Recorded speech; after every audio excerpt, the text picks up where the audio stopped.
Hey everybody, this is Coach Sean with Glory Days Athletes, and today we are going to be going into our periodization model and exactly how we form this for all of our athletes that come in the door here.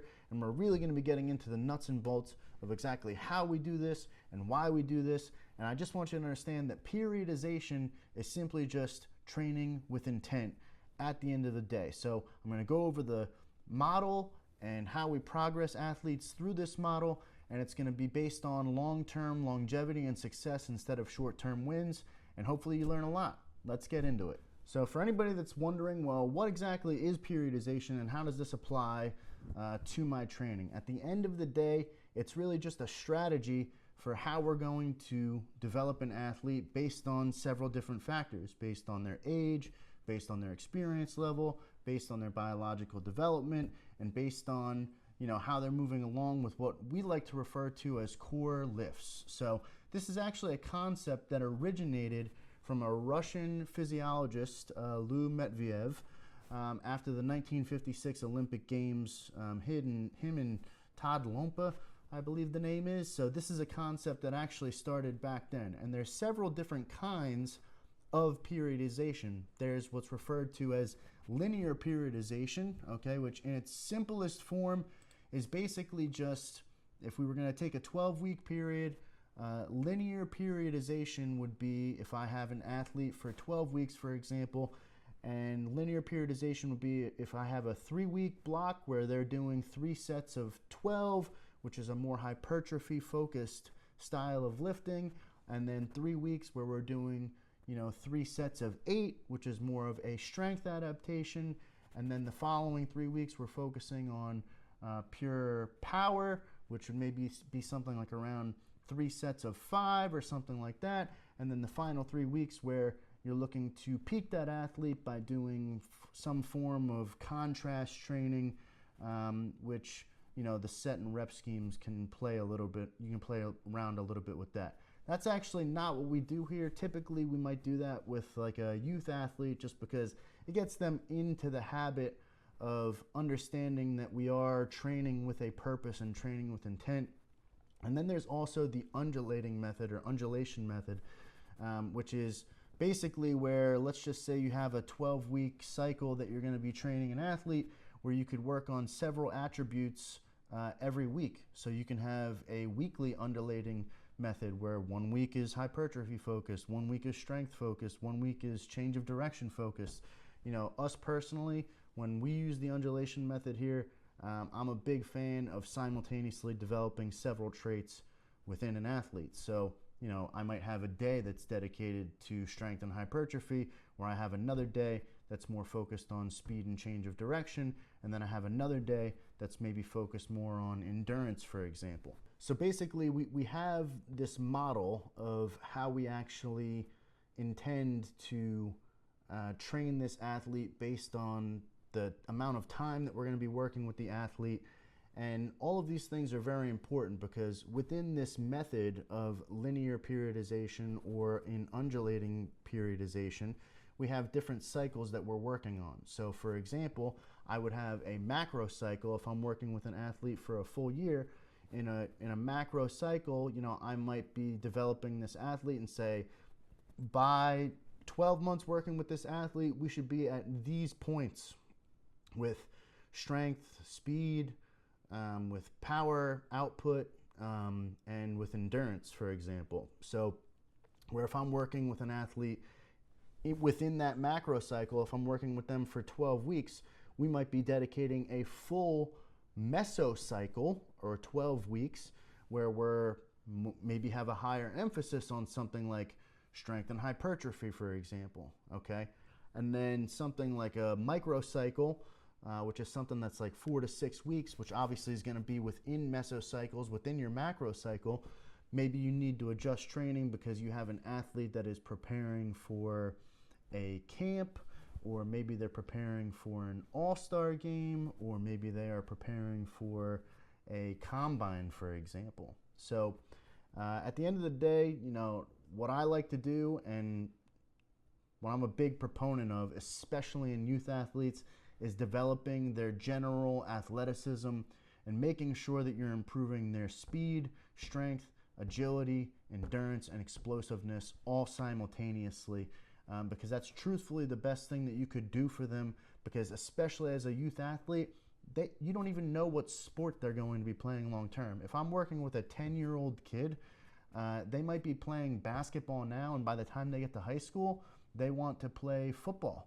So you don't really want to do sports-specific training with kids that young, because they need to have certain foundational levels of strength anyway as they become more experienced with their training age. Now that we understand what the actual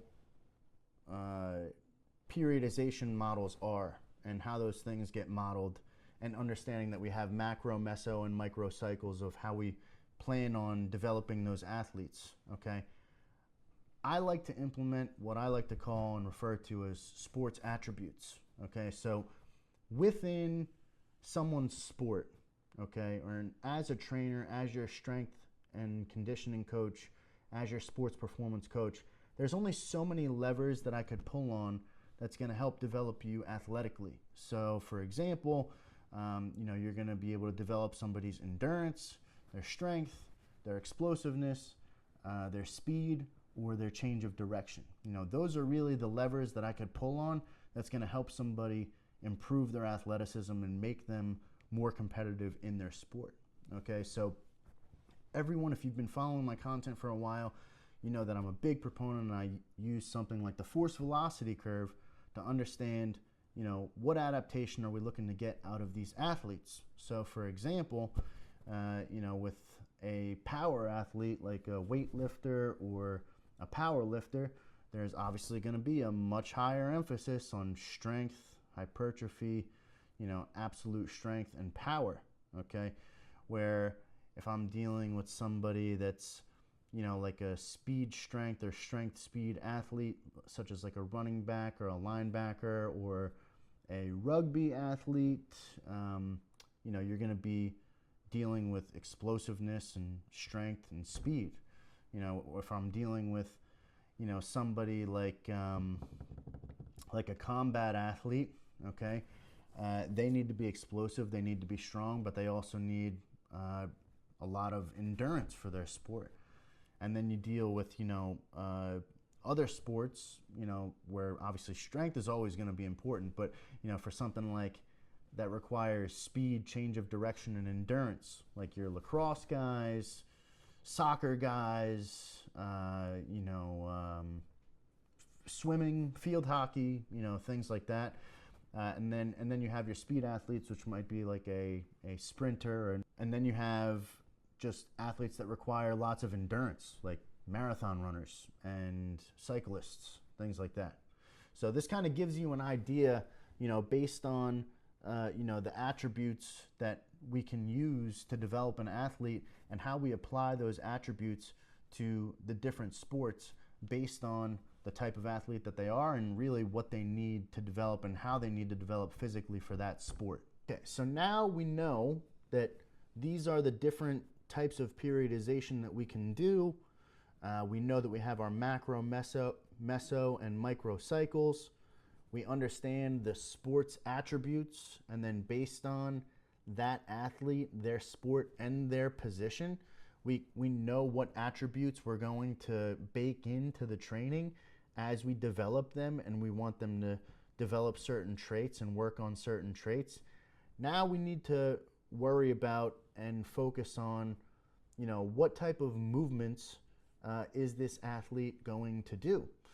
So for example, if I was going to be if I had a beginner, 10-year-old, never lifted weights before, they're going to be doing some certain foundational strength movements that gives them the proper amount of foundational strength, but also gives them the foundational movements and teaching them the right movements from the beginning, so that they have those fundamentals to move on to more difficult and challenging exercises. So, for example, if I was going to be having an athlete that I want to, which all of our athletes do if they're with us long enough, if I wanted to have an athlete get to the point where they're cleaning, snatching, doing clean and jerks, for example, before we get into that, you gotta teach that kid how to properly squat.